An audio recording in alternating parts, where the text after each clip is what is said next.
A goal, Chris Billy, Huddersfield Town. The most famous goal of Chris Billy's life. Is this the moment for Lee Fowler? It is. Take your place in Division 2, Huddersfield Town. Ruby and Steve Simonson's boots now. He's missed. Steve Simonson clears the frame of the goal and collapses in a heap of tears. Huddersfield Town are promoted. Mustafa Schindler has a chance to write his name in Huddersfield Town legend. And he takes that chance!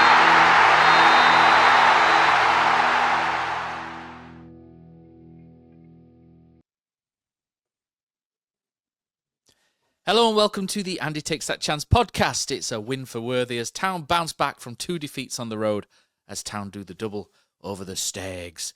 One man who I don't think has podcasted after a win before is Dom Howson. So will we see the Reach journalist smile for the first time on these airwaves? You can never wipe a grin off the face of Cozzy Bear though as he joins us. And I'm your host, Matt Shaw. Killer is away this week at a vegan conference on the use of ethical pesticides on UK farming carrots, so won't be on the podcast this week. Boys, we won a game. Dom, you're smiling. It's the first time I think we've seen a smile from Mr. Howson on the pod. We usually lose when you're on, don't we? And it's, I feel like you deliberately get me on every time after they've lost. So yeah, no, it does. It feels quite nice. It just feels weird, doesn't it? Yeah, I could get used to this. Don't get too used to it, though, for the rest of the season, I don't think. Boys, I think we'll talk before the game. So just as the teams are coming out, the Cowshed Loyal had a banner up. And the banner read, "The only way we can raise prices is to increase the value to the fans." Kevin Nagel, 2 years of failure. I don't mind a protest banner. And everyone's free to say what they want. I was just a little confused as to the messaging on it initially. When I first saw it, I didn't know whether it was a protest against the season card prices, us being crap, or Kevin Nagel. So I've asked the boys for an interview. Pozza and General Grievous both ran scared, but they have produced a statement for us, and they've given me a statement to read out. But I'll do that in a minute. But Cozzy, what did you think of it when you saw it? It was quite a smallish one, wasn't it? So it's not one that kind of unfurled across, but making the feelings clear, weren't they, in that end? Yeah, well, I came in about 2:59, mate, and I just saw it getting put back because I was having a cheeseburger and chips. That's the highlights of the season. That van, as you come towards it away, and they do chips like no one else does chips. They're crispy. They're absolutely sensational. The best. I know that people want to get stuff in ground now, but that cheeseburger and chips, people say that van, £9, cheeseburger and chips, absolutely brilliant, but it cost me a view of the banner. But luckily, our this week's sponsor is Mr. Joel Granger put a video. Yeah, surprised, Matt, because I knew something would come in. But I thought it was going to be a continuation of the Cartwright kind of shenanigans as well. So, yeah, I'm pretty torn with it all, to be honest, Matt, because, like, I do feel for Kevin Nagel, though, because, like, he's put his money in, and I suppose you can get people who'll be shouting, so, well, hang on a minute, mate, he employs these people, he's been too loyal, he's stand by these people, but you know what, if you haven't put anything in, or it's just like, I can kind of feel a bit of kind of sympathy, but obviously people, they went for the top man, and I'm quite surprised with it, to be honest, Matt. And obviously the season cards went in there. I think I don't know. Like you said, what was it aimed at? And the season cards I think went up £90. Am I right? And obviously we've been that 123s, which I'm assuming is a lot of kind of that age demographic down in there. So I thought it was kind of coming from that, but it was almost like we're pissed off. We're gonna make our feelings known. But the banner was, some of the other stuff that they've done is, I mean, obviously positive banners as well. Some of the stuff we've seen over the years has been good, but that one was a bit, I don't get it. And it was quite interesting, Matt. There was, obviously, I put that post out on our socials, and as expected, there were quite a few people that were kind of fighting back, saying that doesn't represent me. doesn't represent us. So I think there's a lot of sympathy for Kevin Nagle, to be honest with you, and that as well. And I think I'm expecting something about Cartwright or something, maybe like you say a season card. But yeah, I kind of was left a bit confused with it all, and yeah, there's discontent. But I think if they were aiming for treble 20, they might have got single one on that. Did you see it, Dom? Did you happen to catch it? Yeah, no, well, I've seen the banner that, I mean, it's obviously circulated on social media since, and I take a slightly different view to Cozzy in that, Kevin Nagle said in the recent interview with the club that now this month he's pumped 40 million into the club. And I would instantly turn around and go, well, what's he got to show for it? 2 years of failure. The club's gone backwards on the pitch, absolutely. And we've seen some improvements around the ground and H-Town, and you can't fault the club and the work in the community. That's always there, but the reality is that it's everything that you guys pretty much talk about most weeks, and we've talked throughout this season and last year, and it comes down to bad recruitment, bad managerial appointments, senior management team not being right, and the man who's signing the checks at the very top of the club makes those big decisions. And when it comes to, I can't think of a single footballing decision that Kevin Nagle has got right in 2 years. Huddersfield Town have got probably the second biggest budget in League One and are currently 8th with 6 matches to go, and look like they're going to miss out on the playoffs in a year that Kevin Nagle said they had to finish in the top 6. And I know we're going to come on to the accounts very soon. And that was another stark reminder of the importance of promotion. And it looks like, unless they go on in a really good run at the end of the season and things go their way in the playoffs, Huddersfield Town are not going to get promoted this season. And so that's underachievement. And the buck stops at the top. And that's with Kevin Nagle. Yeah, I mean, just to fill people in who might be listening to that. So this year, Huddersfield Town, in terms of PSR, which is your financial stuff, which takes over the financial fair play in League One, I think you can spend 75% of your basically your turnover and income, can't you, on footballing things, players' wages, but the owner can top up the rest.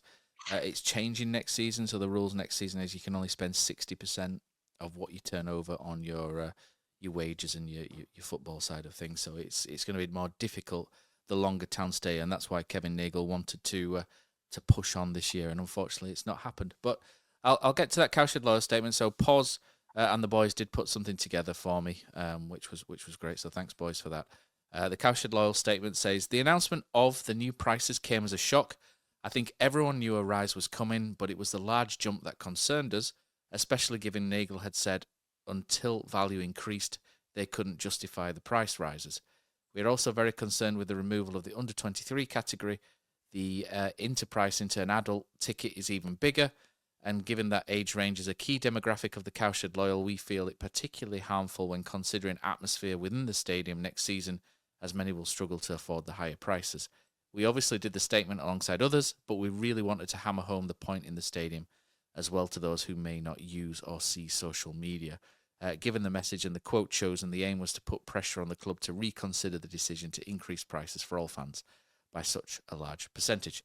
So that's what it was about. It wasn't about Kevin Nagle per se. It was more about what he said 2 years ago, which was where he said that he couldn't put the prices of tickets up until they had something to show for it on the pitch. And I think that's a fair point. When you say something like that and you don't stick to it, I think it's only right people will point to that and say, well, actually, 2 years ago, Kevin, you said this, and we've gone back. And like Dom says, we've gone backwards on the pitch. But it's 2 years. That's the thing. It's 2 years of failure on the pitch. I know it was directed at the season ticket prices, which, again, the critics of Kevin Nagle will look at and go, well, the club have done a huge U-turn on that after the first backlash that they got.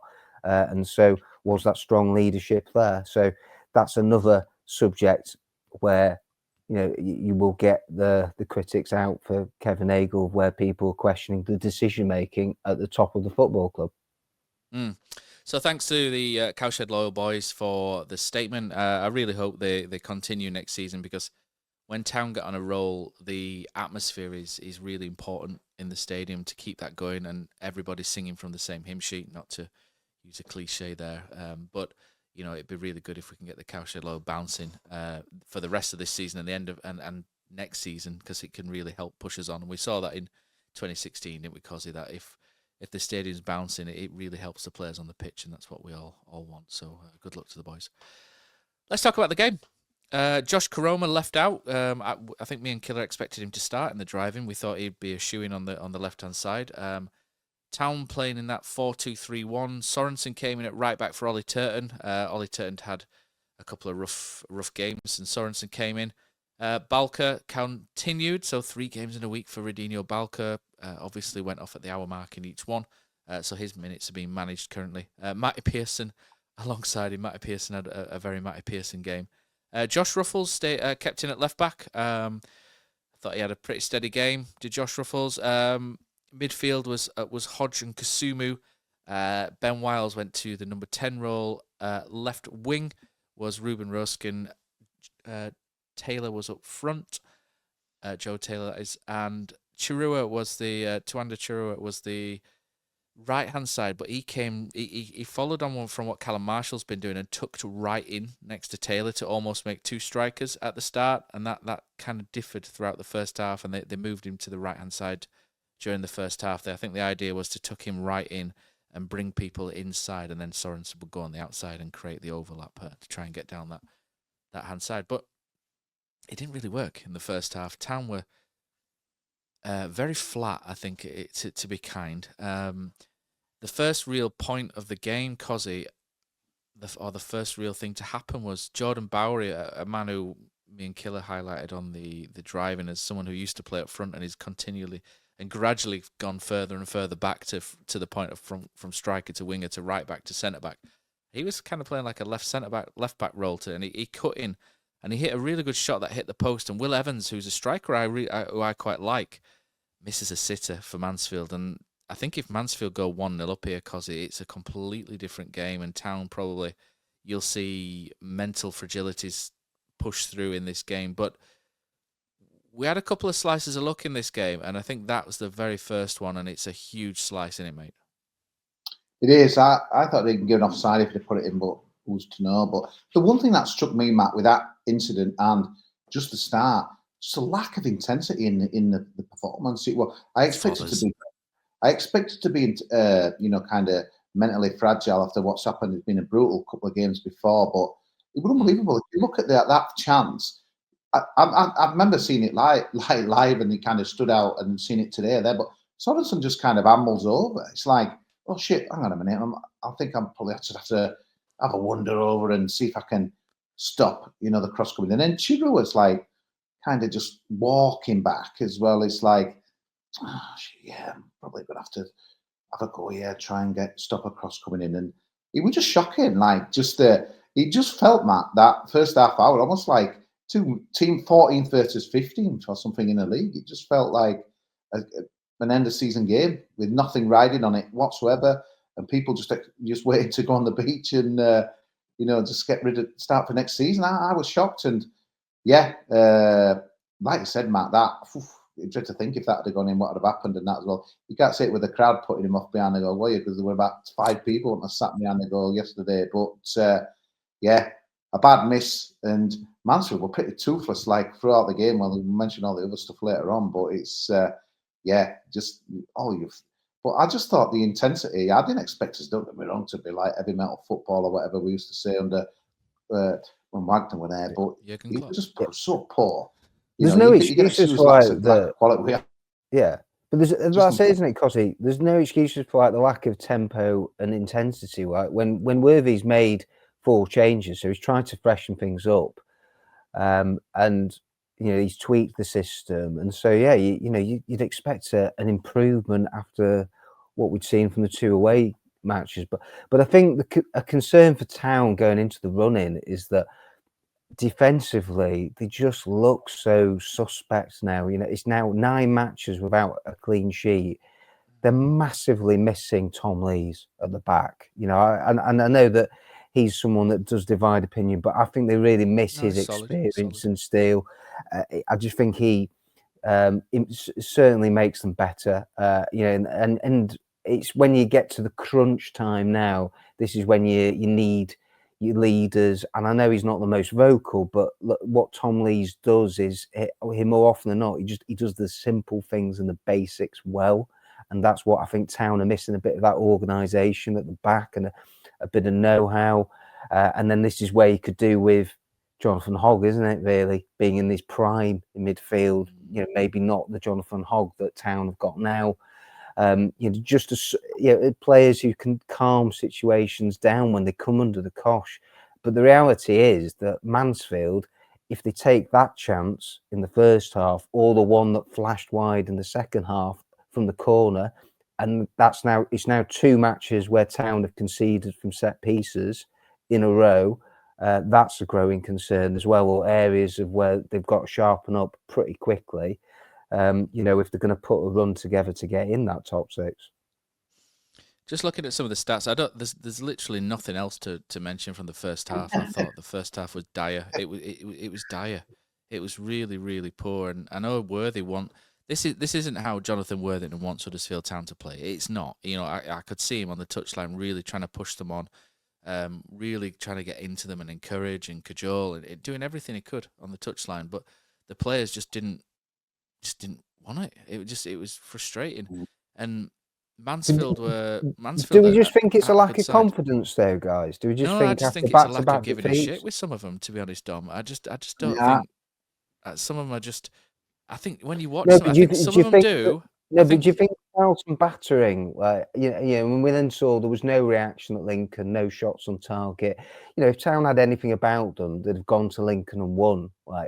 That's all I was thinking. Even in the first 20 minutes or so of watching there, I thought, they don't have to do anything special. But what Wrexham and Wickham have done all season is they just grind out results when they haven't. When they don't play well. There's a mix of it, Dom. I think you can look at Sorensen, for example, who's not had a great. He actually had a pretty decent second half, I thought. But first half, there was definitely a confidence issue there going forward and trying to work out his runs forward and trying to work out what was working and he didn't get the ball, and when he did get the ball, it was kind of wasn't sure of whether he could beat a man.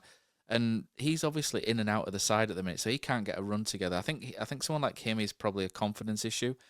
I'm not going to name names, but some, like Cosby's mentioned before, some of them coming out of contract, I just feel perhaps they're just treading. I don't think it's I'll roll back on what I said. I don't think it's lack of giving a damn. I think it's more a case of treading water. They're just treading water till the summer, if you know what I mean. I don't think it's that they don't care massively. I just think they're just going through the motions until. I think there's a few players who aren't going to be here next year who are probably doing that, and whereas some of them will be here. Your Ben Wiles, your Ruskins who won us the game, but some of the others probably won't be here, and I think they're just kind of going through the motions a little bit. But Sorensen, Matt, it's funny you mention him. He's a classic case of where. So yesterday he's asked to play at right back, and I know we'll come to the goals in a bit. And he played a good part in the opener for Town, but he's a wing back, and so Town have now got again certain players in the squad who were built for Michael Duff ball, and we've now got John Worthington who's changed formation. And so this again comes back to the identity crisis of the club that we bang on about all the time. You just look at the bigger picture of what do Town want to be as a football club, and everyone goes on about the Swansea way, or there are certain teams who play a certain brand of football, the higher up the pyramid you go. And right now we don't know what Huddersfield Town is. We'll come to that, I think, after the game, because we've been linked with some managers, haven't we? And I want to touch on that because the two managers are the complete polar opposites of style.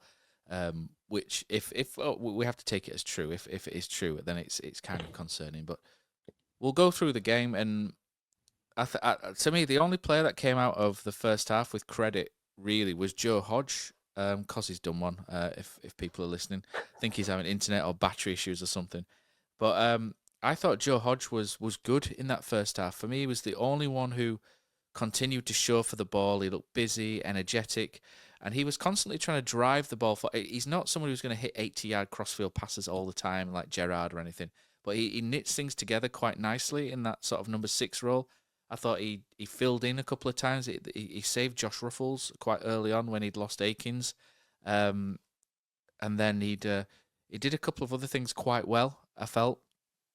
Did Joe Hodge. And he was literally the only one in that first half I could look at and sort of say, you've done quite well there. And you look at the stats, Town's stats, like you mentioned, Dom, no shot on target in that first half for Town. No shot on target in the entire game against Lincoln. And the expected goals, XG, was 0.03 in that first half for Town. It's not good enough. And that's not what John Worthington wants to do. We had 2 shots, none of them anywhere near. Apparently Taylor had a header from a corner and Pearson had a header from a corner. But that header from Pearson, I'm pretty sure... Oh, no, Pearson did have a header. But the closest we came was when the goalkeeper, Christy Pinn, punches the ball onto his own crossbar and over, which doesn't count on your XG things because it's not technically a shot on goal. But the second half's different. Matt, I just need to butt in, mate, with some half-time analysis. This was the funniest thing I've seen for a bit. Riverside lower, so pretty much half an hour in, everyone's like having a beer, so there's hardly anyone there watching the game. So we goes down there, and it's like a lot of people wanted to watch the Grand National, but the only thing that was on the TVs was the stats, and it just kept stopping on no shots on target for both teams. So like everybody were like, turn that off, and it's depressing us. So then they asked the steward if they could watch the Grand National, but as usual, the steward didn't have a clue how to switch it over.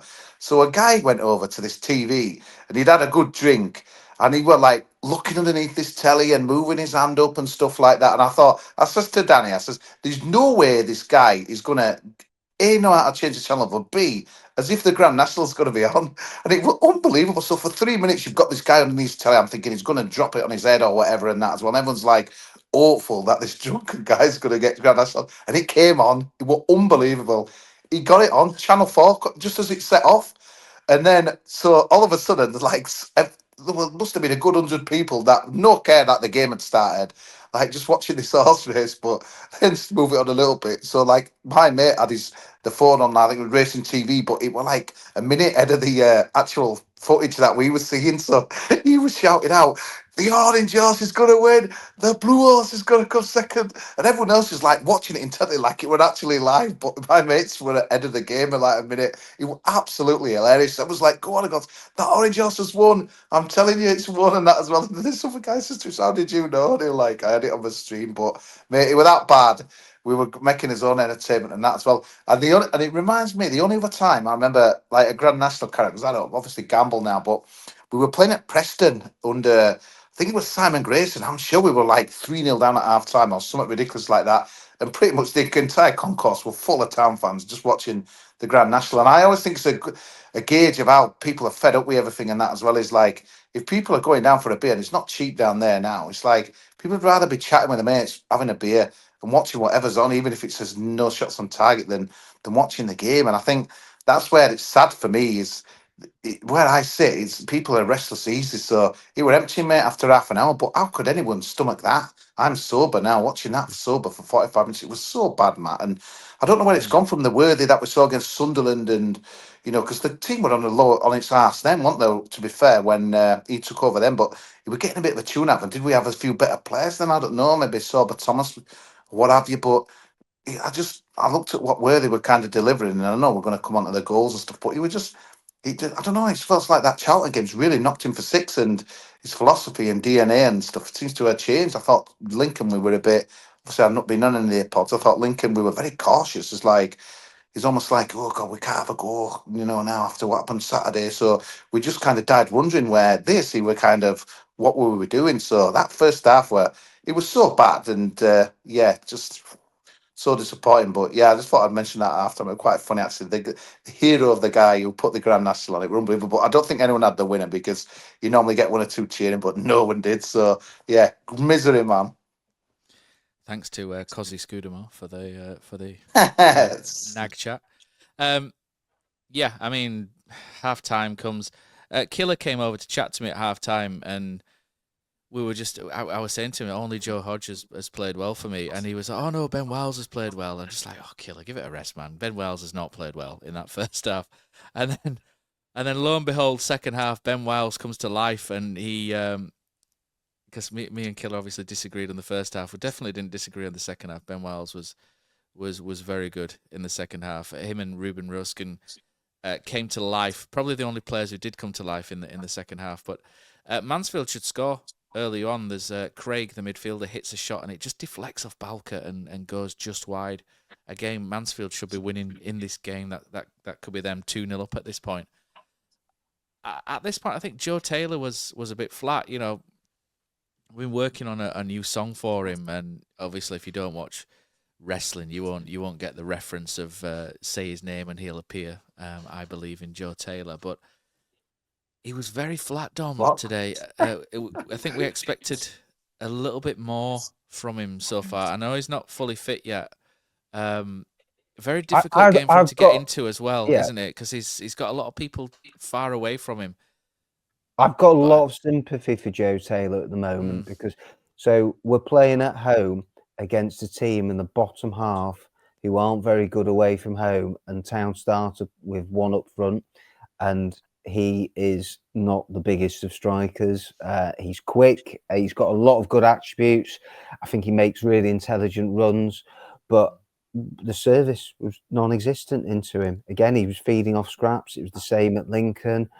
Going back to what Cozzy was saying there about the Charlton match and that being such a horror show, I think it's funny that we've seen in sort of successive Saturdays, like Worthy looks like a rookie manager at Charlton, and I think a proactive, experienced boss would have made changes really quickly. You know, as soon as Town concede the early goal, then the second goes in.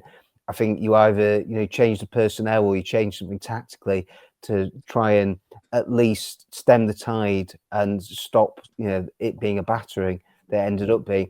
Whereas, we're going to come to the goals now, but the subs yesterday made then a huge difference. But I mean, certainly with Joe Taylor, I'm not hugely concerned right now. I mean, it's been very unfortunate, and you have to come back to the guy didn't play in the first half of the season. He's come to us, and then he got injured and was out for between 4 to 6 weeks. He's hardly played any football, and we're trying to get him up to match speed in a team that isn't playing with a lot of confidence or belief. And you half the time you're questioning what the style of play is. And so, he's come with a big price tag, but I'm not putting a lot of, sort of weight on that. And I wouldn't be criticising him. I still look at him and think, compared to Dion Charles, I can see, Joe Taylor being, in the long term, a really good acquisition for Town, whereas I've got serious reservations over what Dion Charles is going to offer Town in the next few years and how many goals he's going to produce, and is he going to be a big part of Town's future success. So I still think that Joe Taylor will come good, and it might be that he gets one goal and they go on a little run. That's what I'm hoping for between now and the end of the season and in the playoffs.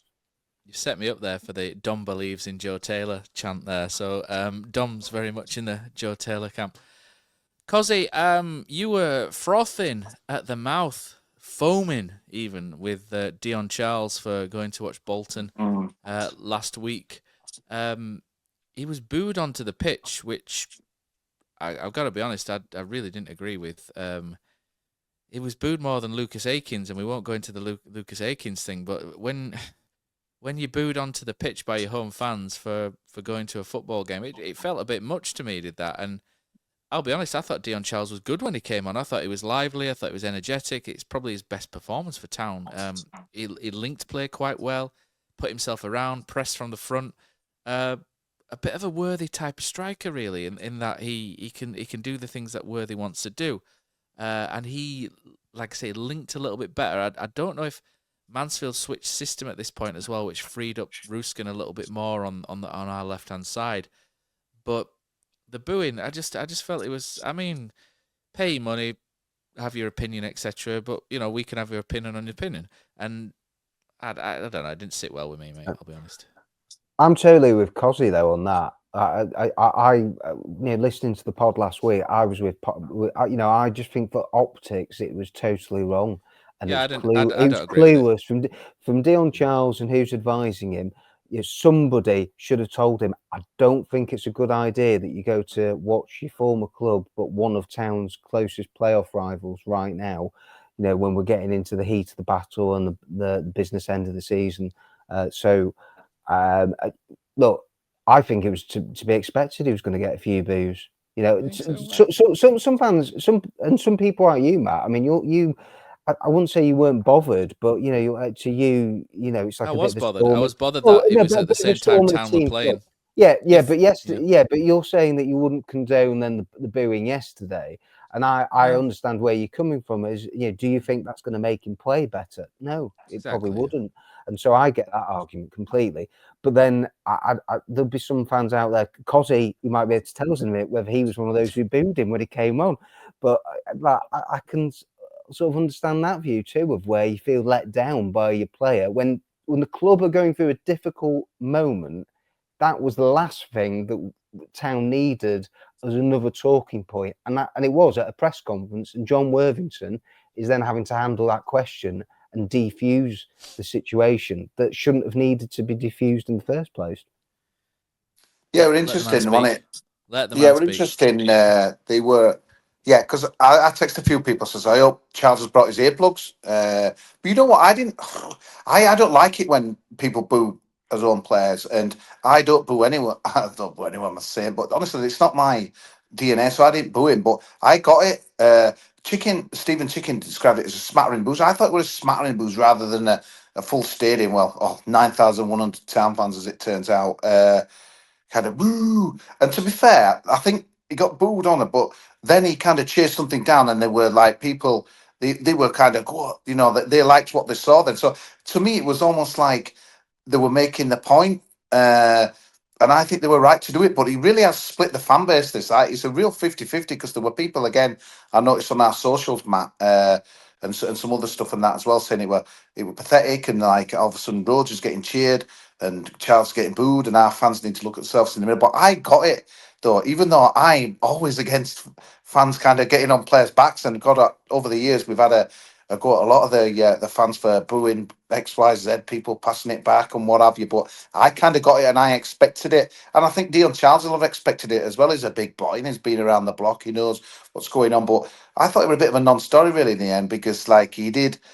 As soon as he kind of chased someone down, I can't remember, I think he forced a throw in or something like that as well. The people like were cheering, and obviously, we've started to play better than and that as well. So, yeah, I it was almost like the end of a lamentable kind of week. Obviously, since we had the podcast, Matt last time, he did obviously go into the office to apologise. Part of me thinks, only because he got rumbled, would he have put his hands up or what have you, and that as well. Obviously, everyone's got a camera phone now and that as well. So I'd like to think it's like not going to fester on, and I don't think it will do, to be honest with you. I think it'll be, although I suppose if it misses up and goal again, like against Wrexham on Tuesday night, maybe it'll come back. But I kind of expected it, thought it were a bit of maybe of a non-story, to be honest with you. I think if I'd have been Oggy or whoever's put this question to him after, I don't think I'd have even mentioned it, to be honest with you, because the crowd were on his side then after that, because he were doing some good stuff. But yeah, it were. I think we just hopefully draw a line on it, and fingers crossed he can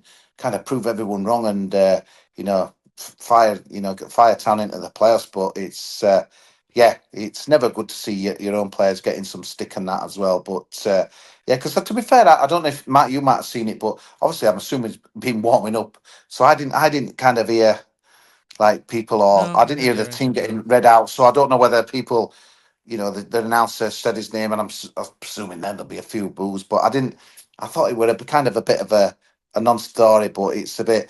I think what the interesting thing is, Matt, and it's like not a Lincoln again. Sorry, borrowing about Lincoln game, but quite a few of their fans were saying, I don't think, unless you know our story, you don't get it. Because again, I saw Lincoln, I can't believe Huddersfield done it, brought none to say where they are in the league, to say where they are in the league. Everyone keeps saying to say where they are in the league, but they don't know our story. They don't know kind of last few years. They don't know kind of how it's gone this year. They don't know, it's a lot of our stuff has been knocked out of us on this little journey that we've been on this season. So from the outside looking in, people are seeing empty seats. People are seeing away followings. I know you're going to mention how good they were and that. So, but I thought Lincoln were a bit kind of a bit quiet. But hang on a minute, we took 1,600 to Charlton a few days, but people keep looking at our league position and thinking and hearing some of the talk, the disappointing talk amongst the fan base. It's almost like they've just, didn't know what sort of Sultan had done for the last 7 years, and then just look this year, think, hang on, they're in this league, they're only 1 point off the playoffs or whatever it is. How come there can be not as many coming? How come there's be everyone's negative? But I think you've got to know our story and then just how it's panned out. I can kind of get how it's all. People are talking, people are not coming, people are giving up on stuff and that as well. I think that's the thing the other fans don't get. It's like, how are you giving up? Look where you are. You can still get in a place, even though it seems to be only one spot now. But unless you know how it's gone for us, it's hard for you to get it. But as soon as think? on Dion Charles though, Cosy, as soon as he starts scoring, people will forget, and you're totally right. But yeah, if Dion Charles gets a couple of goals in the final 6 matches and Town managed to get into the 6th spot, then everyone will be going, he's a hero and this, that, and the other. But I mean, it sums up Town season when you've had Dion Charles getting booed, one of your own players getting booed when he comes onto the pitch by Town fans, and then how many matches have there been where there've been ironic cheers from Town fans for every time Freddie Ladapo was leapt up in the air to win a flick on or do anything productive remotely? It's just, I think for me, that's just where Town are, isn't it? When you're getting situations like that, that's when you know that the club aren't in a great place, and when they might be 8th and still in with a chance of getting promotion, but it doesn't feel like that. Let's talk about a great place and Town score, and it's Lasse Sorensen who does quite well down the right-hand side. He gets a little bit of luck. He kind of deflects off him, but it's one of those, you've got to dare to win, haven't you? And I don't think Town do that enough, where they run directly at people and commit people, and that's what he did. He got it. He plays a good ball to Ben Wiles, and Ben Wiles' pass to Ruskin is top notch. It's such a fantastic pass from him, and Ruskin finishes. And I'll be honest, I thought Ruskin, up until that point, Ruskin was pretty anonymous. I thought for a lot of the game, I thought it was okay in bits, but it just wasn't really his day until then. And then once he'd scored, he was very good. He was all over the place. He was electric, wasn't he? Back to what we saw against Crawley. But it's a good goal, isn't it, Dom? I mean, like I said, I slagged Wiles off to Killer at half time, and he must have heard me, because he was very good in that second half. And you were saying, weren't you, before we started recording, that the only player in the whole squad that could have seen and played that pass would have been Ben Wiles. Yeah, I think so. And on Ruskin, I mean, that's now 2 fabulous finishes from him in Crawley and then yesterday. And you have to remember with him that we signed him as a wing back, and really Worthy's asking him to play more as an out-and-out winger, as a wide man. So he's probably having to learn the position a little bit. I know he's genuinely attack-minded. And I think actually for me, when you're talking about big positives right now for Town and what could be exciting for the final 6 matches, it's the left-hand side. And we haven't got to the return of Mikael Miller, but him and Ruskin, that I think that partnership, they can cause a lot of damage at this level. And even going into next year, if we're talking about Huddersfield Town being a League One team next year, I think that for me should be as good as it gets in League One for left-hand side. When you're talking about pace, dynamism, athleticism, it's got a bit of everything there. I think that bodes really well for the future. And a point on Wiles is, and Killer would love this, as he's a paid up member of his fan club. But look, he's played 39 matches this season, so he's averaging a goal contribution 1 in every 3, and he's an attacking midfielder. So 8 goals, 5 assists. That is a pretty good return. I know a lot of those came in the first half of the season. He goes missing too much. We know that. That's been the story of his Town career. He drifts in and out. I think we just have to accept that Ben Wiles is not going to be an Aaron Moy. He can't dictate and run a midfield.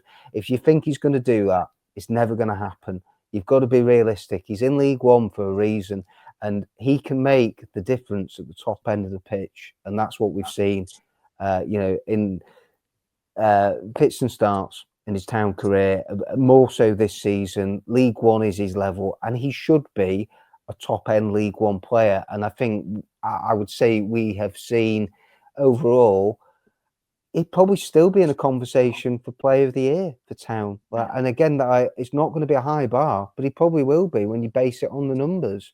I think he should probably be in the top 3, top 5, and that's not going to appease people, but it's the truth.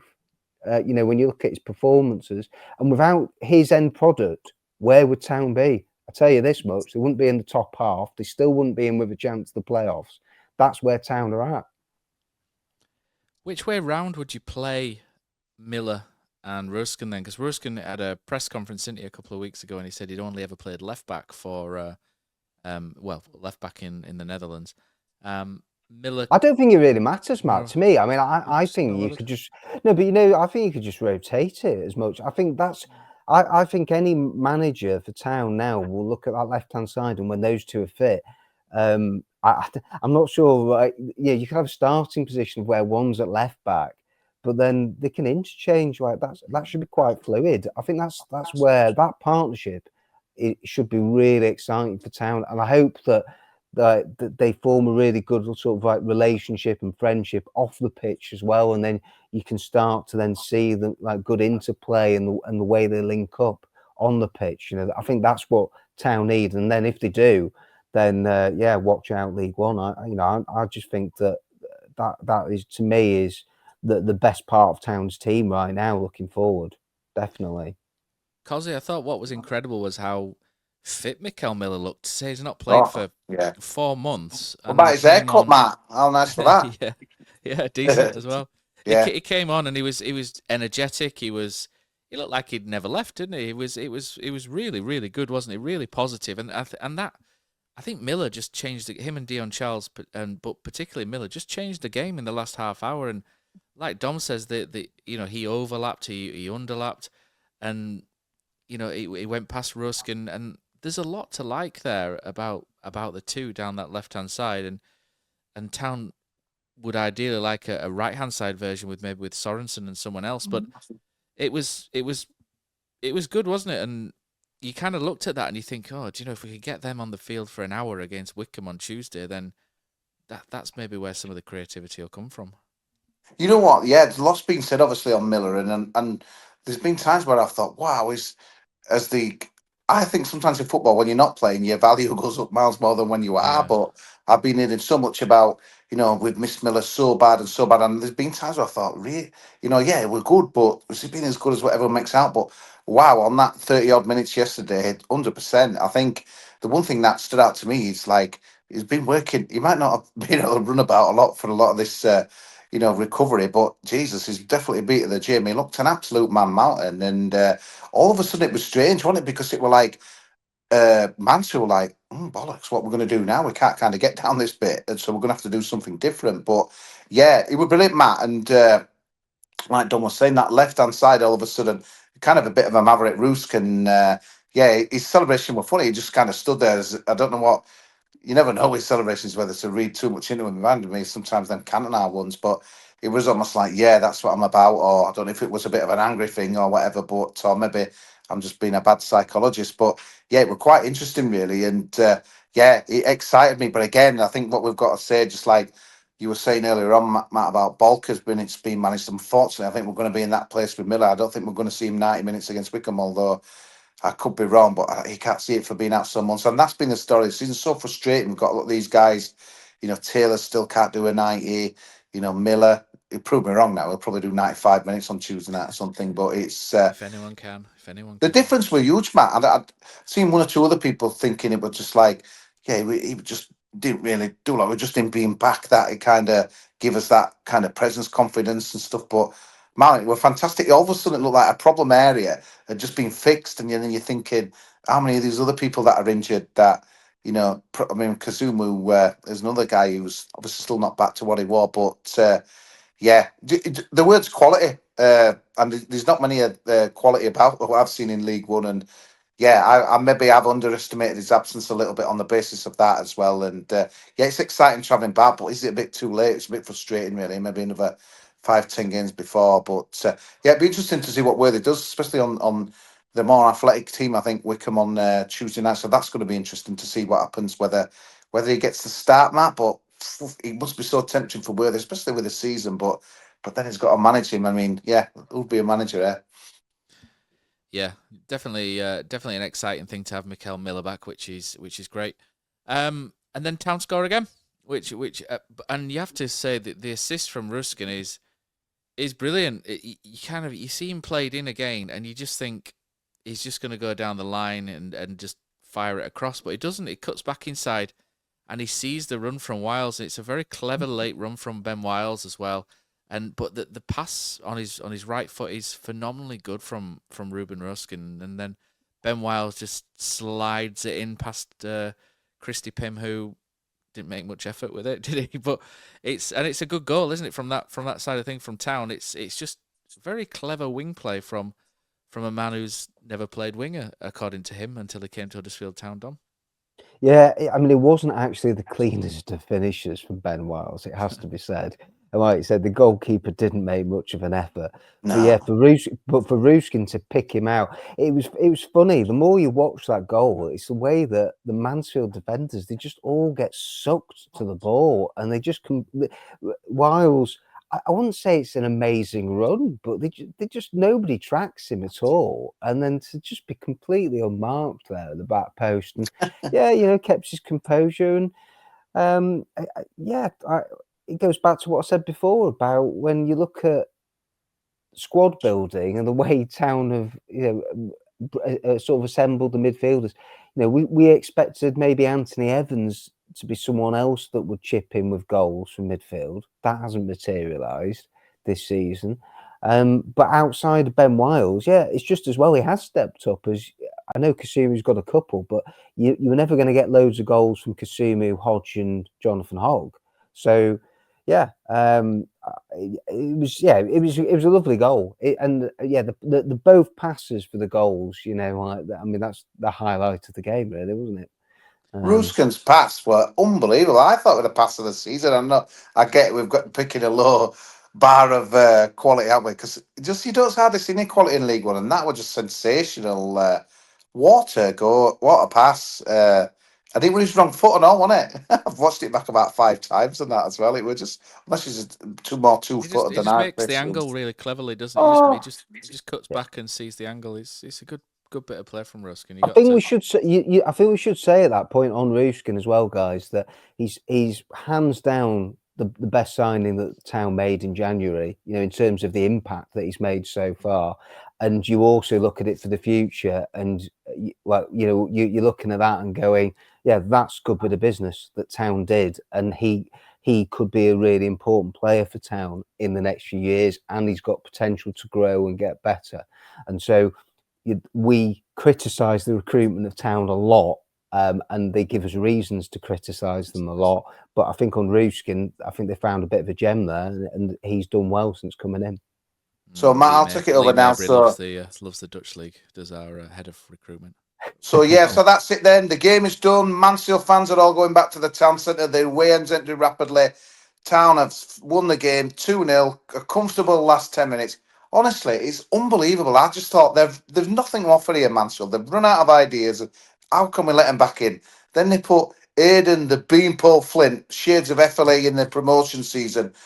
My mate was so frustrated next to me saying, this is what we should do a bit more. Just kind of mix it up. We don't do that enough. And that he was Flint shite when he came on, was Flint. He was fouling everyone, wasn't he, all the time? That crossfield ball he hit under no pressure that he put 30 yards away from any player was unbelievable. Yeah. He went full Macomb on that one. I remember the game at Mansfield and that as well, but honestly, I'll hand it back to you, but I'm just thinking, that's it, we've done it, but I should know better, and everyone just should know better, and how they get back in a way. The threatened just before that, Jordan Rhodes had a header that went just wide, and the threatened, and the free kick comes in, and 2 players are offside for Mansfield.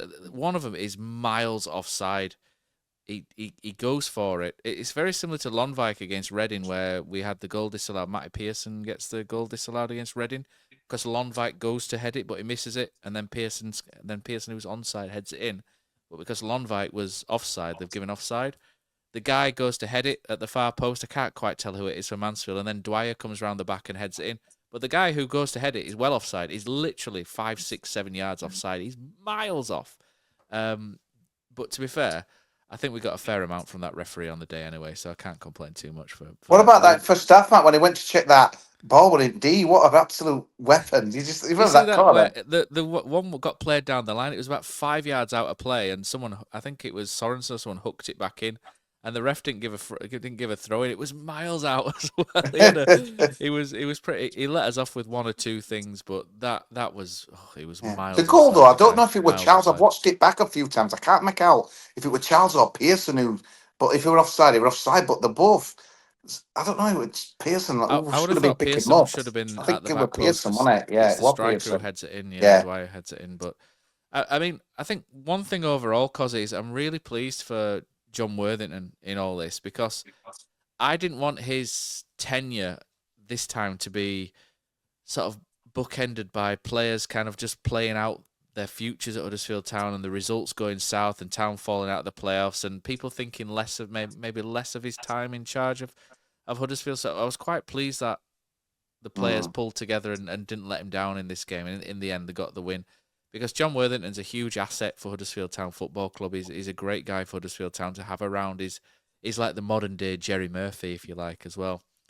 So I didn't want his tenure to be one where Town fall from like 7th to 6th and then just slowly fade down to 10th or something because everyone's not quite on the same page. So it was great to get the win for him. I mean, it wasn't sparkling or anything. I'm not going to pretend it was a fluid football performance, but we got the win and Dom, just a couple more, and I think at the end of the season he can probably leave with his head held high, and that's what we want really for John Worthington. We don't want him to really suffer. Seems a bit over the top, doesn't it? But we don't want him to go out with anyone kind of any negative connotations, really.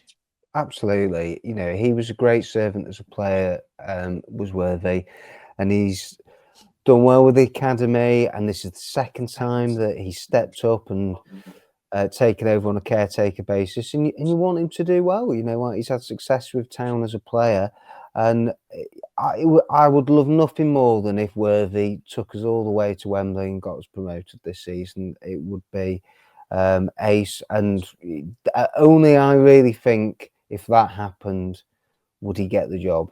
And I know that we'll come on to some of the speculation that has been doing the rounds this week, and it has come from a very credible source, it has to be said. But yeah, I just hope that, that's what I want to see really from the players. I actually would like to see them doing it for Worthington. And, I think, Josh Ruffles talked, was it after the Luton game? And he was saying that, the players were, all disappointed for Worthy. Well, yeah, let's see you giving it your absolute max then for the final 6 matches. There's still a chance that this could be a good season for Town. It's unlikely, in my opinion, but you never know. They're still in the conversation.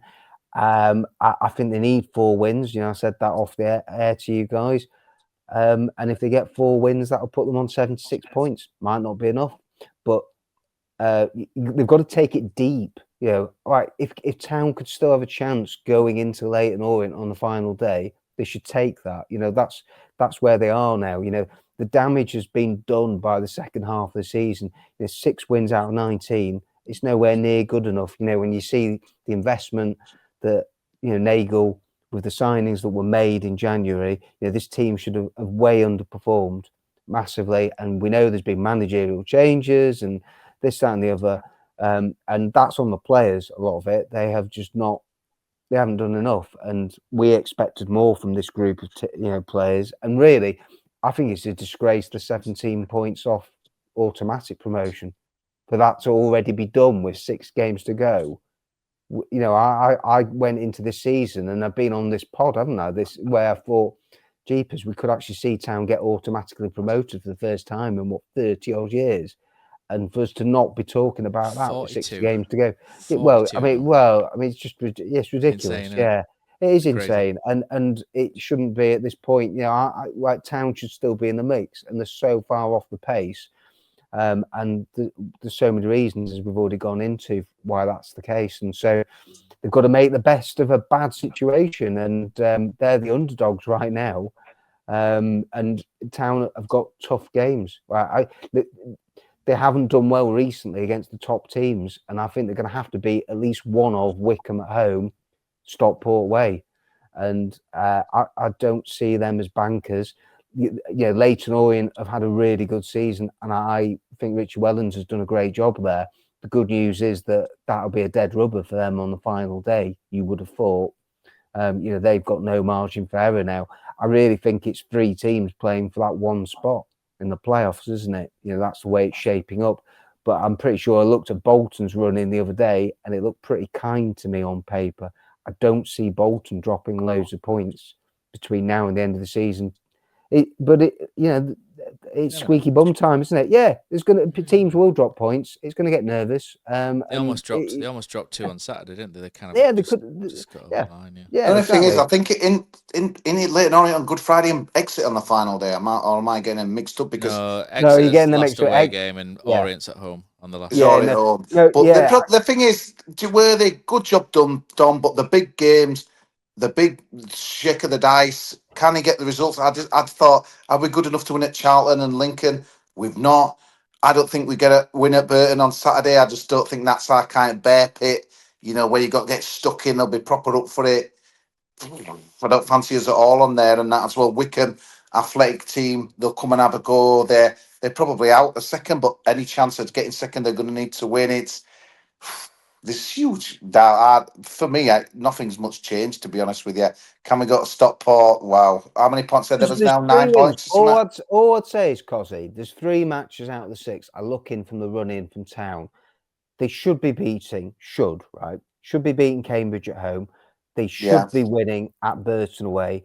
They should be winning at Exeter away, who will have nothing to play for in the penultimate match of the season. So they have to find another win from the other 3 remaining fixtures. And is that doable? Yeah, it is. But in other years, I think you'd probably need 78 points, closer to 80 maybe, to get 6th spot. And it could be less than that. But this is the trouble. It's out of Town's hands, and Town have only got themselves to blame for that being the case. And I didn't think we'd be having this podcast now with 6 games to go, where we're talking about Town, really up against it to get in the playoffs.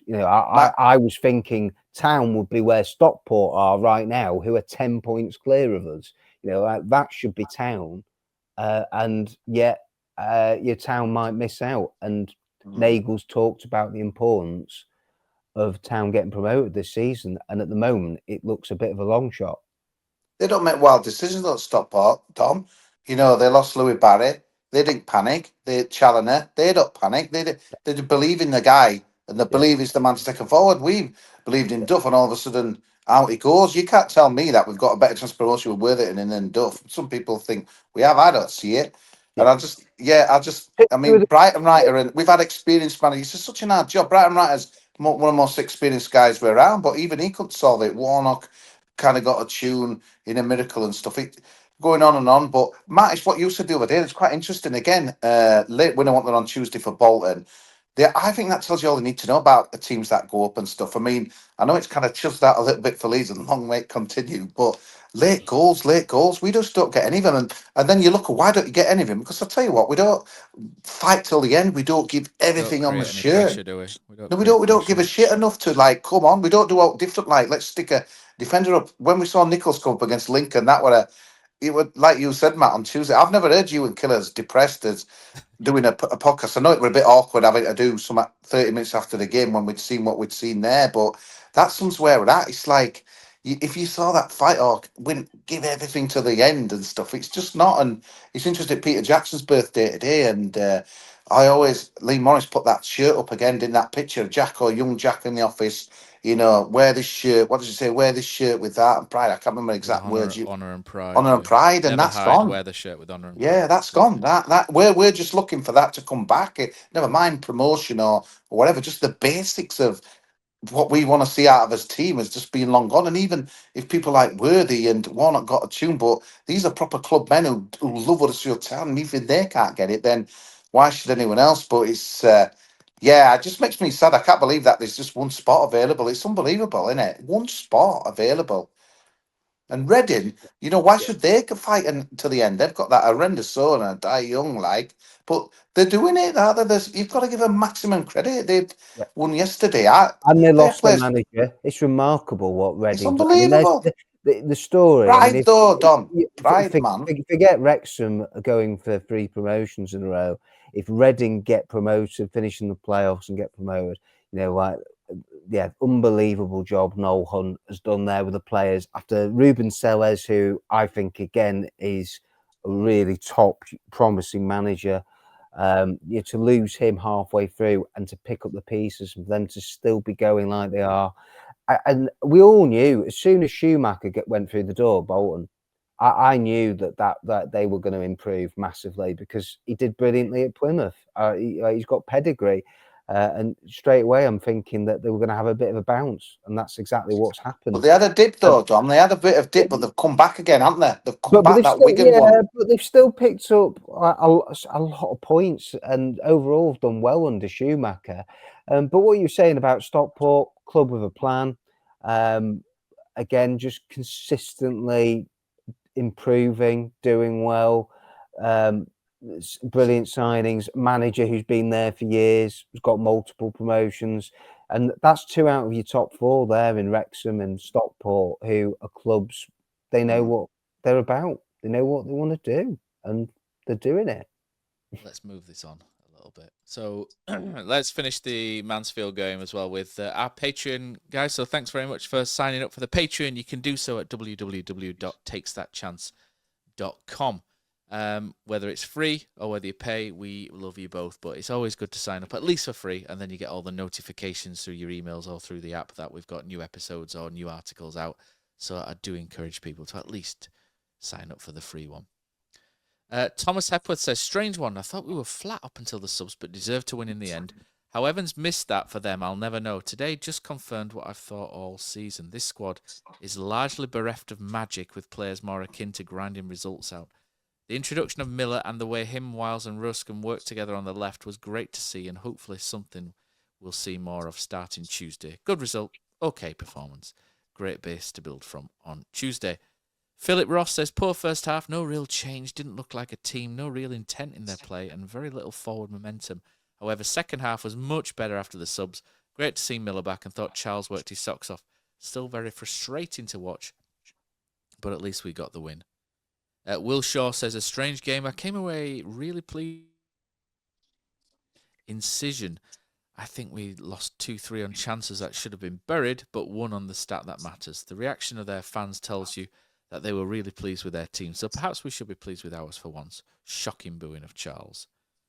Colin Fronchak says, would have lost that if Mansfield took the chances at 0-0, but Ruskin and Wiles showed that bit of quality. I think Charles and Miller really helped open the game up for us with their runs, but was concerned at how half-hearted some of our players were in challenges throughout that game. These aren't the sort of fully committed players needed to win a playoff campaign if we get into them. Joanne Parker says, poor first half, nearly sacked it off, but glad I didn't. Good to see Miller back, has brought an immediate difference.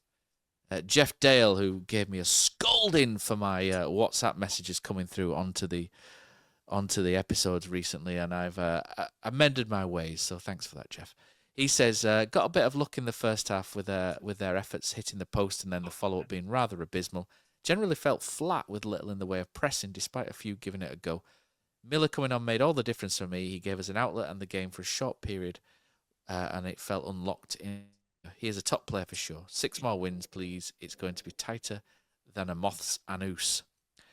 Brett Lodge. I'm like Ron Burgundy. Me, I read whatever's put in front of me. Read from the teleprompter. Brett Lodge says, first half bang average, second half created more than when subs came on. Charles Marshall Miller made the difference up the town. Jack says, I will never forgive these players if we somehow manage to fluke it into the playoffs and then get battered. Lee Morris then says, as if these bunch of tosspots are going to get anywhere near the playoff final. So lots of positivity there. Dan says, Auto us back on. Panda Snatch says Miller made a big difference. He's been a big loss. Also thought it was the best I've seen from Charles. He led the line well. Ben Williams is the last one. He says, I thought we were good, lacking in the final third as always, unfortunately, but I think we are onto something, being able to play Miller and Ruskin down left, Lass and Chewbacca, I'm saying here, Chirua down the right. I need to put my teeth back in. Think we need Brody Spencer back as soon as possible. Also, I hate Town fans booing Dion Charles when coming on. I get you being angry with the video that came out. I was too, but come on, he's still our player coming on with half hour to change the game. Give him support. Something to get out of him. Personally, I thought the ref was a joke, even if he did give everything our way. So that's the Patreon, guys. So thank you very much to you guys for sending your comments in. We love you guys for signing up. Okay. So moving on. So we've been going an hour and 4 minutes already. We've been plowing through and hopefully giving people their money's worth rather than just waffling. I know I waffle, but hopefully you two have provided a bit more than me. We're going to go into the accounts, Dom. So I've contacted an expert about Huddersfield Town's accounts for this season. So they came out the other day.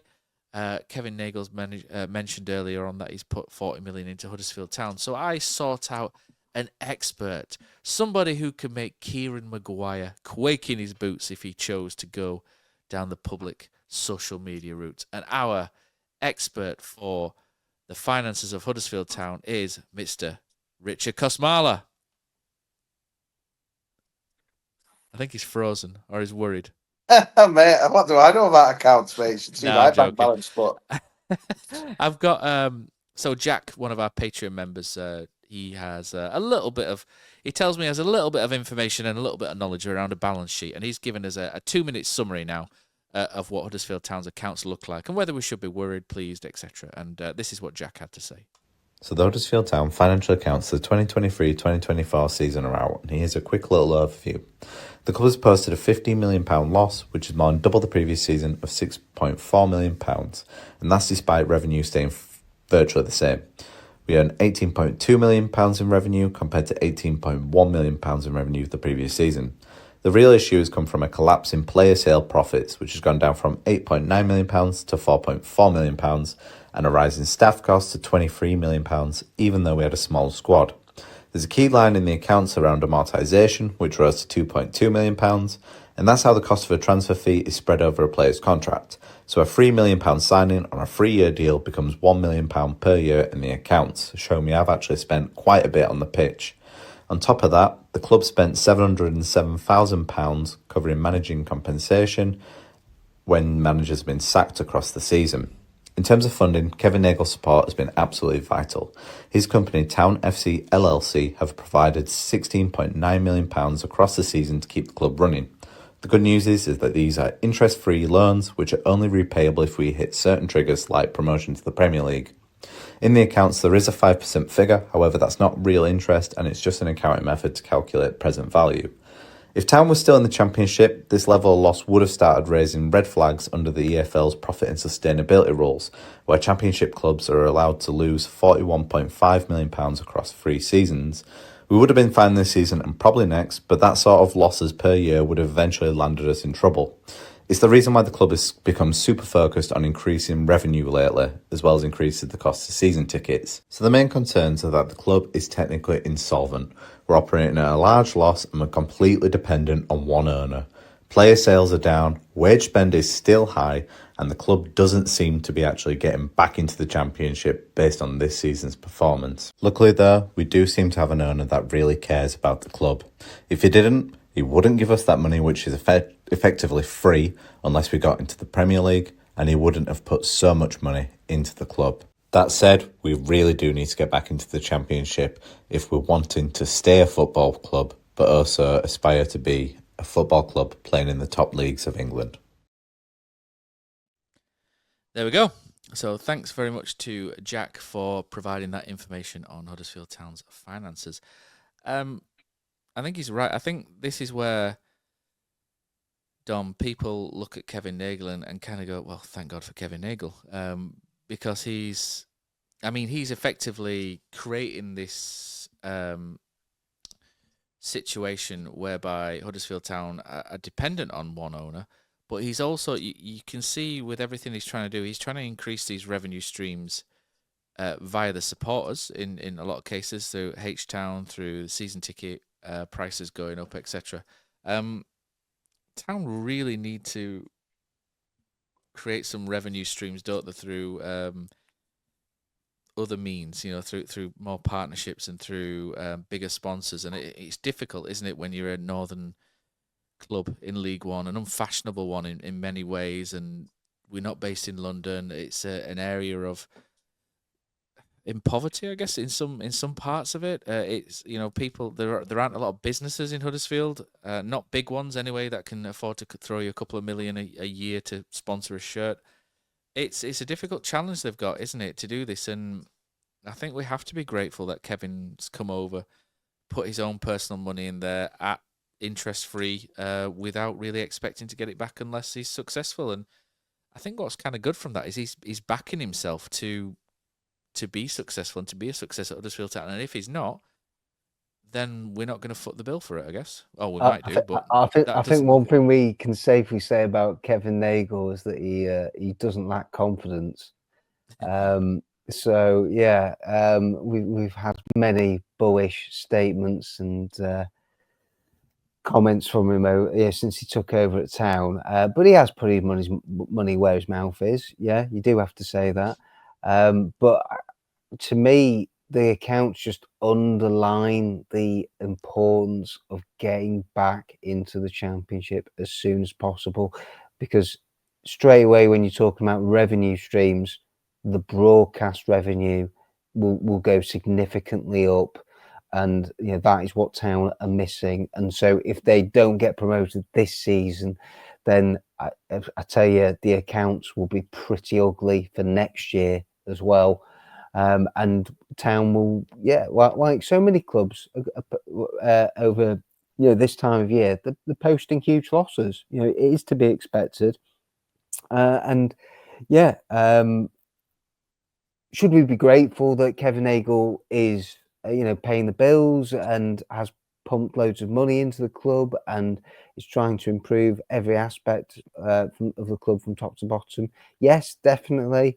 And that's where I like the vision and what he's trying to create. And it is going to take time, and you do have to give him some leeway, as it's not going to happen overnight. But yeah, so far, 2 years into the project, it's not gone according to plan. And the 3-year vision of getting back into the Premier League, well, we can safely say that's not going to happen either. So, yeah, I really want to keep on drumming the point of, I want to hear less from Kevin Nagel, and I want to hear less words from the hierarchy, and I want more action. That's what I want to see, really, from my club right now, and from the Town moving forward. Of let's get the stadium locked down. Like, let's stop every time we come over here getting asked about it and then saying, "Oh, it's close. It's going to be 60 days now. It's going to be 50 days." Right? Do Town own the stadium? Look, just get the announcement out when it's done. Don't talk about it. The top clubs, that's what happens, of where when things happen, they just announce it without people knowing, and they just get on with things behind the scenes. And then when everything's ready to be put forward to the public, that's what they do. So yeah, that's what I think for Town, that will make a huge difference then to the revenue as well. That's what he's hoping for with concerts and but again, will that make a significant increase? He's talked about, of course, hasn't he, the changing the stadium name. That's not going to bring in multi-million pounds in the future either. So it's really difficult as a League One football club. You're having to be creative, and you're having to try and think out of the box to increase your revenue streams. And so Town have had one of the cheapest season tickets, as we know, in the country, and now there's been a bit of a backlash to them increasing it. He did warn us it was coming. It's not like we didn't expect it, but then it's not gone down well, has it, with all Town fans? And I do understand why. And so the club have then, reversed some of what they announced initially, didn't they? So I just feel as if we're at that point of where the accounts, it doesn't look great, does it, when you're posting a huge loss, but then you don't go into football to make profit, do you? I don't think you really do. Like, I mean, it'd be a bit silly, how many if you clubs did. do? How many clubs do? This is the reality. You know, you just have to accept that you're doing it for success. You're doing it for glory. You're doing it for maybe ego. You're doing it to make people happy. You know, there's loads of other reasons, but you're probably not going into football to make money. You're going to be losing a lot of money, and yeah, Kevin Nagle has so far ploughed lots of money into the football club, but has got little reward for it, and hopefully it will change. I think what concerns me the most about the stadium is that the Giants no longer play there. Will be no longer playing there, and that's what 500. I don't know. I'm plucking a figure out. I'll be honest, but there's a figure there, but that could be, what is it, 500,000 a year or whatever. That now needs to be plugged. Kirklees Active Leisure with the gym, I think it was 250 grand a year they were putting into that complex for rent. That's gone. There's talk of the cinema moving because they're updating Kingsgate, etc. So the Odeon may go as well. So it's a tricky time for him, but it also gives Kevin Nagle a bit of a blank canvas in some ways as well, to sort of rebuild that area with his own vision as well. So there could be some exciting times there. So hopefully that it goes well. And they've obviously brought in the Castor deal, which Cos is delighted about. We won't put the dancing video on again where he's singing Viva Castor. He's wearing Castor already, isn't he? So that's coming, which we're led to believe is Mansfield had it, Matt. I saw our eyeing up their fans as we're coming down to see what they've got, because obviously it'll be the same as ours. And interesting, and just generally Viva for me, Castor, though. yeah. Oh, football finances, though, it's just incredible, isn't it? I think Everton were like 52 million loss, and Bradford loss, and everyone is just losing money. I know it's always been the same Bradford with football, would lose, but Cosy. I wish they would lose. yeah, no, top of the league. God, it would have been a sad day yesterday, wasn't it? But just it's incredible that football just seems to run up these losses and just like nothing ever happens. But I mean, we did see what happened at Bury, didn't we? And obviously, Reading must be really worried, but it's just nuts, though. Spain have gone a different way now, and as well, and kind of got a salary cap on that as well. But it is a lot of clubs are like having to like live within the means now and not like pay what they what they used to do and go bust and stuff. So you've got a lot more kind of people being dragged kicking and screaming, and it's improving stadia. They're kind of spending the money on the right stuff rather than the players' wages. And obviously, most of the good talent does go to England, but they're kind of happy with that. Well, it's just accept that. They just all accept, Bournemouth paying 35 million for a player and stuff. But in England, it just seems to carry on and on and on, doesn't it? And it's, you can say what you want about Nagle and stuff, but a 16 million loss is bad, isn't it? And that as well. And I mean, Ipswich, I was hearing a little thing about Ipswich as well. Obviously, they've spent a lot of money like on people like Delap and other people, but their reason why they bought what they did is that because they think that they can sell it on, make profits and stuff like that. Also, although they're going down, it's like they've got like assets and they think they can kind of, it were the right thing to do. But it's, the game in this country is not, it's a bit of a mess, to be honest with you. And part of me wonders, next year with the new League One rules, and unlikely that we're going to get up. Obviously, there's still a glimmer, but I just wondered if we're set for the, hopefully not like Bradford or whatever. But I know Portsmouth are getting a lot of stick in there, but it took them 13 years, seasons to get out of League One and stuff. And I just don't want that to be me in my 60s still in this division. But like I said, Dom, we need to get out of this division. And it's, again, I'm looking above Championship and stuff. It changes by the minute, doesn't it? All of big win yesterday, and you're looking who's going to drop down from there. But this was our chance, wasn't it? And it's like I say, it's disgrace that was so many points off second, but it feels like we've missed such a big chance. But it's his own fault, isn't it?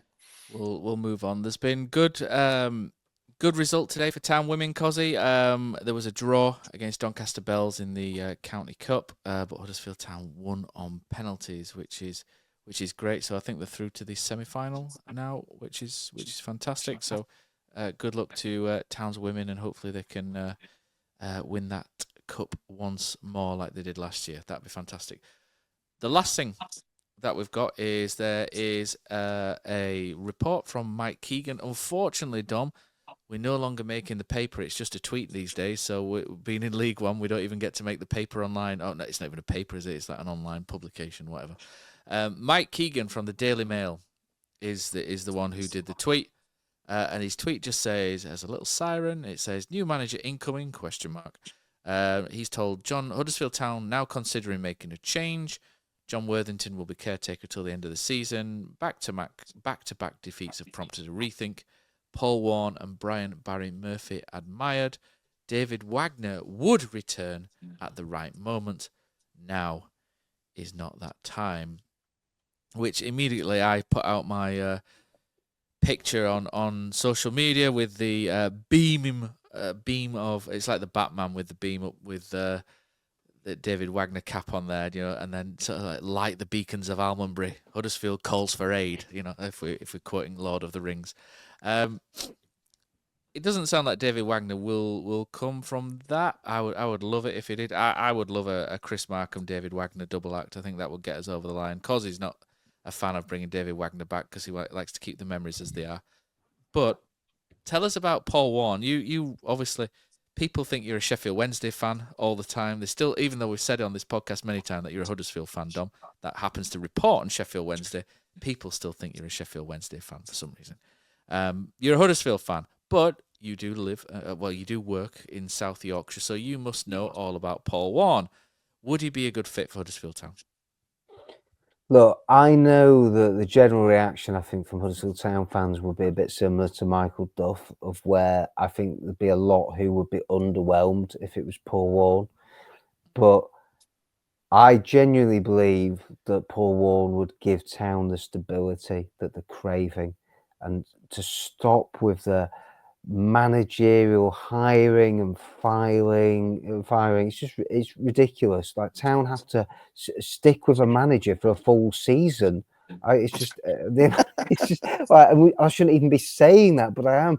And look at the two clubs that Paul Warne has managed at. He was at Rotherham for 6 years, couple of promotions, and then he was at Derby in League One, and he got them promoted at the second attempt.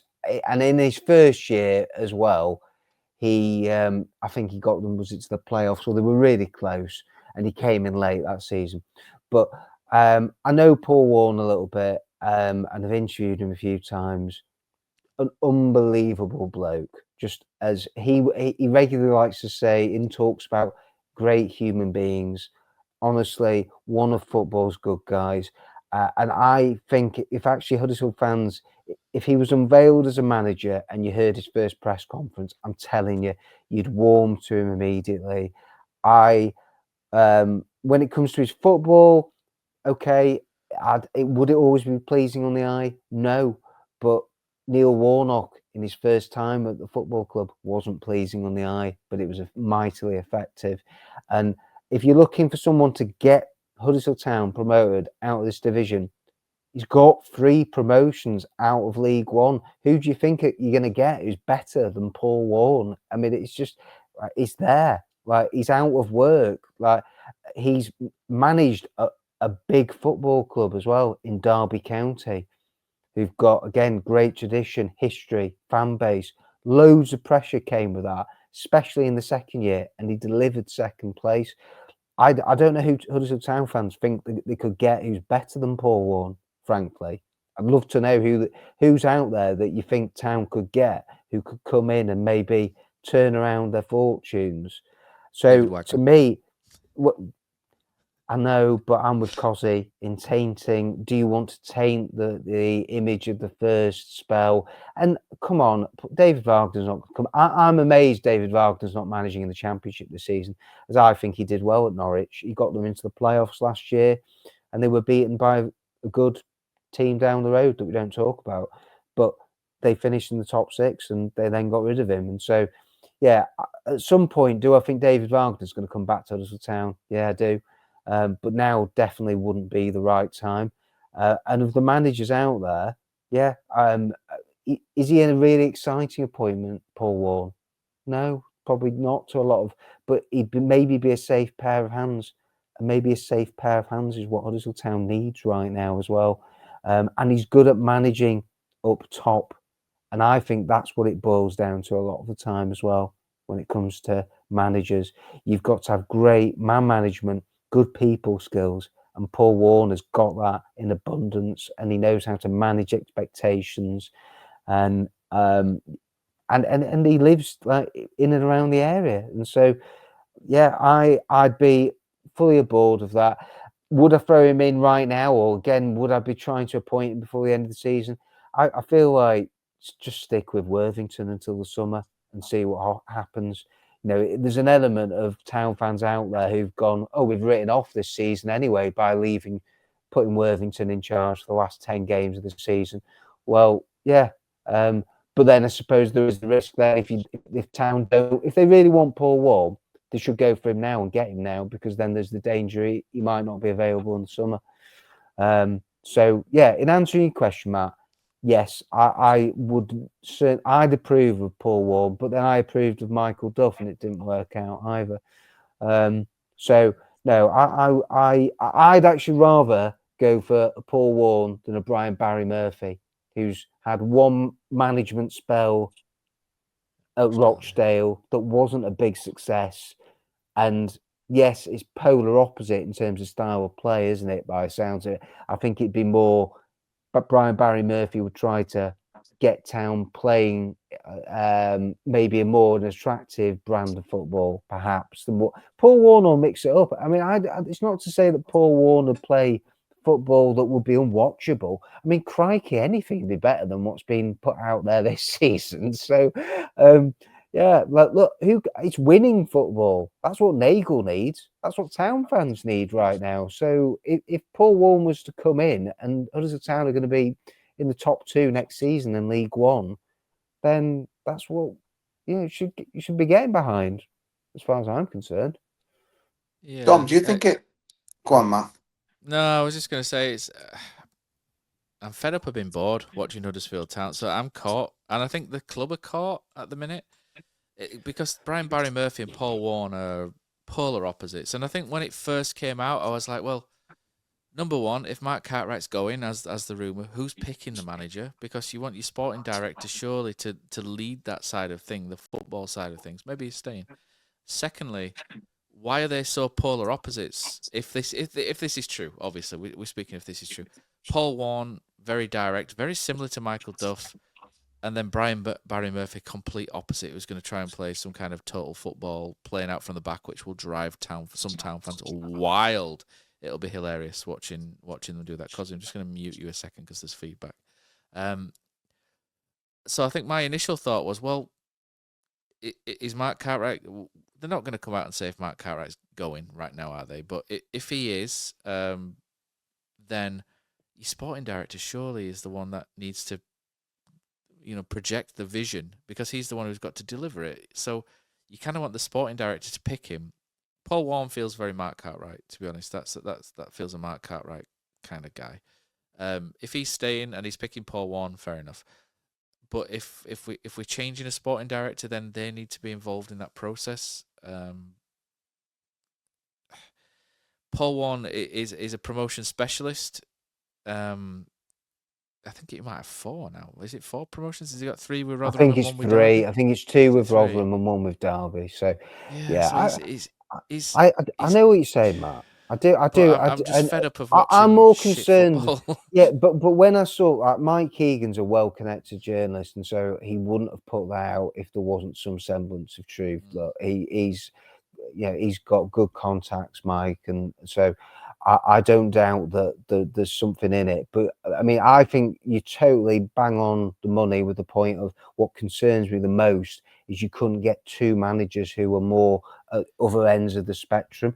But I do think it's important to stress that Paul Warne's team, it's not like long ball direct. We're going back to Wimbledon days or a bit Warnock, Jepson and Boovey from the 90s. No, but honestly, Town have to get out of the league. They have to get promoted. If it's not going to be this year, it's got to be next year. And so who are you going to hang your hat on? Who are you going to put your money on? I think that's why they're so polar opposite, Dom. I think they're probably at the minute. I think Town are probably sat there going, "Well, we could get Paul Warne in, and he'll get us up, and then we can build." or shall we build now, like Ipswich did with Kieran McKenna, with a good young coach who can then take us on constantly? And I think they're kind of stuck now between knowing which route to take, possibly which fork in the road that they're at.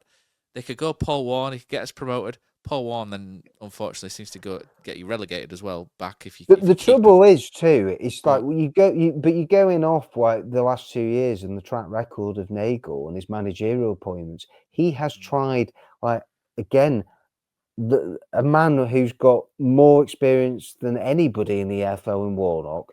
Then you go to Darren Moore, who again had sort of a decent body of work, and we expected more.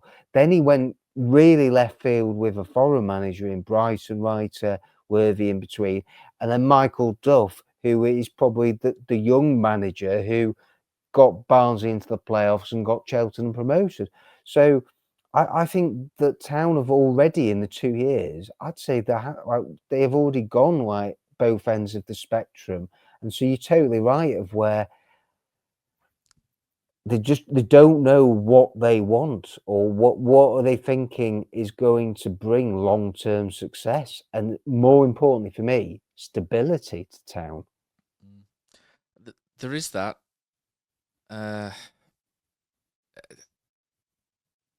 It's like, do you just get up and build? It's at the point of where they want to build something. I mean, the players that they've brought in feel like a better fit for a Paul Warne. I think a lot of those would slot in to a Paul Warne sort of system. I mean, he got Rotherham promoted with Roman Emmons-Green playing right centre back. That's not, he's definitely done good jobs there, and I think he'd quite enjoy a Balker as a right centre back, etc. Yeah. And I look as well, his Rotherham team, like, so he'd have a spine of Michael Hekwa, a proper League One stalwart, centre half, kick it, head it, not great on the ball. Will Volks in midfield, Terrier, puts himself about, lots of energy. And then up front, Michael Smith, who again isn't everybody's cup of tea, but gave them a focal point. And so you're looking at Town's like makeup of their side right now. Well, Town haven't got a striker who's a target man. It's like the glaring omission up front of where you're just going. And Worthy said it the other day at a presser, and this is the problem of where there's no plan B. So at Lincoln, they couldn't go long, they couldn't go direct, as we don't have that profile of a striker. So you've got to then find other ways of where you've got to break down teams. And so there'll be work for whoever comes in. I just hope there's still a decent chunk of money that Nagel's got round the back of the settee that he's then going to be giving to the next manager, whatever League Town are in next year. And you talked so many times, and rightly so, about the out contract players. There's got to be a big clear out, and it's the perfect time to have a clear out. And then there's going to be a lot of players that have to come in this summer. This squad needs major surgery. I think one thing that worries me slightly as well is that Derby weren't particularly convincing under Paul Warne. I think they dropped to 11th at one point in the season that they finished second, and that was around the turn of the year. And if you just kind of think, well, if Town did that, they'd probably sack him, and then you'd start again. And I think there just needs to be a bit more. Do you think more faith, don't they? In, like you say, stability, a bit more faith. If I put it to you, Matt, if I put it to you then, Matt, so do you think that Town fans would get more behind a Brian Barry Murphy appointment, and the same to you, Cos, as well, than they would Paul Warne? Do you think skeptical about both, to be honest? Dear, I mean, who do you think Town fans would like ideally as the manager going into next season, and what style of play? David Wagner is what they want, or they want something like that, I think. And I know it's probably not going to happen. I just think that Town fans aren't sure what they want at the minute. I think they want to be entertained, but they want to win as well. And sometimes the two don't come hand in hand, do they? Unfortunately. And that's the big. Do you know what, Matt? As well, that's the biggest challenge as well for the hierarchy and getting the next appointment right. And I know we've said that for the last few, but they have to. When you look at yesterday, the crowd they're saying it was 19,000, when in reality it was about 9,000 or 10,000. The amount of empty seats there But that is hugely alarming, and that goes back to the accounts and goes back to the revenue streams. The amount of stay away season ticket holders, that has to be addressed, and so they need to make a managerial appointment that's going to inspire the fan base, get the fans on board, give them maybe that entertainment and X factor that this club hasn't had for years. Wait, you Cosy Bear. Yeah, that's right. It'd be an easy thing to try and get David Wagner back in it, but it's like, but you're saying entertainment X Factor and stuff, and it's some of his football what I had to watch, but because we were winning and it was an adventure and what have you, and the South Stand was new and all that kind of element as well, it did feel fresh and new. Could you bring that back, or is it just kind of a stale, kind of trying to drag something back from the past as well? It's so difficult, Matt, because I just think you. Town fans want. Well, I suppose everyone wants to dream, don't they? Want to play brilliant football, and then I suppose like I don't have to mention it, but going to Bielsa, you get a promotion playing some of the best football you'll ever see in your life, and how often does that happen? And that as well, people always going about the Buxton team did 100 goals, 100 points, what have you? The kind of style of football, that's what people want to see. But I'm a bit like you, Dom. I know Paul Warren feels like a kind of a duff too, but it's the awkward thing is, Matt. It's kind of I'm a bit like you, like one eye on the championship, and should we really? Because we need to get up, and it's almost like do we? Then we go again, but then you're thinking, like you say, he gets them up and then they go down, and I think the thing as well is like with these 6 players that are out of contract in the summer and that as well. Is it really important for me that whoever's coming in has an eye on who's going out, or is it basically, as we've seen before, it doesn't really matter what anyone thinks whether there's someone there or not, because Cartwright is going to decide as well? Because to me, I'd even if you're not going to get the person in now, I don't know if it is one and whether's right. We're not going to point you to the summer or Wagner or whoever it is. It's like, but please, what about these 6 players? What would you do here? But then you're thinking, well, hang on a minute. They surely would offer big contracts now and things like that as well. It's such a mess, and I just think we've created. That's why I wanted Duff to see it through. I wanted him to kind of. He knows what needs to be cut out of the club. He knows the characters. He knows. Yeah, right. The football wasn't brilliant, and yeah, don't get me wrong, we were on a downward spiral. But is it? I suppose proof's going to. I'd like to think we could nab that 6 spot. I don't think we will. So then, is the decision to put Worthy in a success? Then for me, no. But Duff would be the man. It's like, right, mate, this guy, we don't want him because of this. But and I honestly believed we a summer, and the guys coming that he wants to, and that as well, and cutting out the people in the club that are letting us down, the bad attitudes, the people late for training and allegedly, and all this lot. That's the thing that we need to change, and it does worry me that again we've got Cartwright. If he's still going to be there, hopefully you're right, Matt, that we are going to see a change in sporting director. But to me, it feels like he could get Pep in, but if he's not making these decisions, it's like he's going to dance to the tune of people above. And like you said, Dom, earlier on, everyone, how many decisions have they got wrong? So it's an awkward one. The dream is playing beautiful football with Brian Barry, Murphy, and getting all these points. But I think with them accounts and stuff and the new rules, Dom, we've just got to get out of it 100%. And like you say, there's forms in the book, and like you said, I must admit, I know, Matt, I think you're a bit more anti-Paul Wall than me, but it feels like to me that this is a guy, like you say, a proven League One promotion winner at a club that's total damn. It's almost like other fans will be saying, hang on a minute, how the hell can you guys kind of knock this guy where you're bidding managers left, right and centre, your club's a laughing stock in the eyes of other fans and maybe other decent managers. So this is a guy who wants to come, lives in the area, has got 3 promotions out of the division,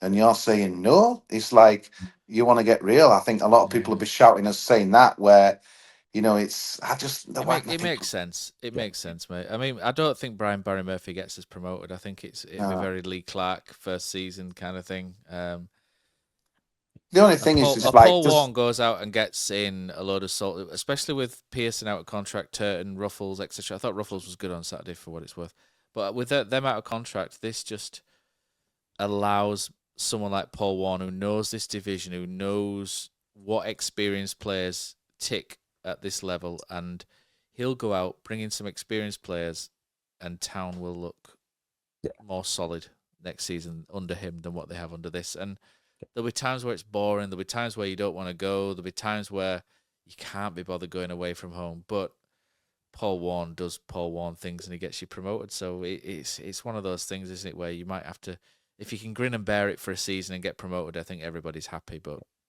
if we're brutally honest, guys, this club is not ready for the Championship, and so in some ways, I think it's better that they don't get promoted. And it's horrible to be saying that. I didn't think I would be saying that, but there's the clear out the root and branch that has to happen on and off the pitch. There's too much work that needs to be done. That I feel as if it might actually benefit Town in the long run to stay down now another year. And those are just words I didn't think I would be saying with 6 matches left of the season. But I feel as if Town have got themselves into such a hole, such a rut now that they need to take a step back, reflect. And there's a lot of lessons that have to be learned. And that's what I want to see. I just want to see that actually the people at the top making the big decisions, that they've gone, okay, we've got this wrong. This is what we're going to do to fix it. And I think that, if we now start to see signs in the next few months, finish the season with a bit of momentum, hopefully get in the playoffs. If you fall short, okay, it's not ideal, definitely not ideal, but you plan and you look to go one better next year, come back bigger and stronger. Teams coming down might not be in great shape, could be a weaker division, who knows? We don't know. But Town have to focus on themselves and getting all their ducks in order. And the too many things that have just gone consistently wrong this season and last year to then leave themselves in this position. And so, it's not great, is it? When you're talking about a club needing to take a step back, but I just feel like that probably is the reality right now for where Town are. I think that's all we've got time for this week, guys. It's been going on a long time. If you've bared with us throughout this, then we do appreciate you. It's been a long one. This, I don't know why it's gone on so long. I think it's Cozzy's fault. But anyway, guys, thank you very much. Remember to sign up for the Patreon, and me and Killer will be back on just after Tuesday with the lowdown from the Wycombe game.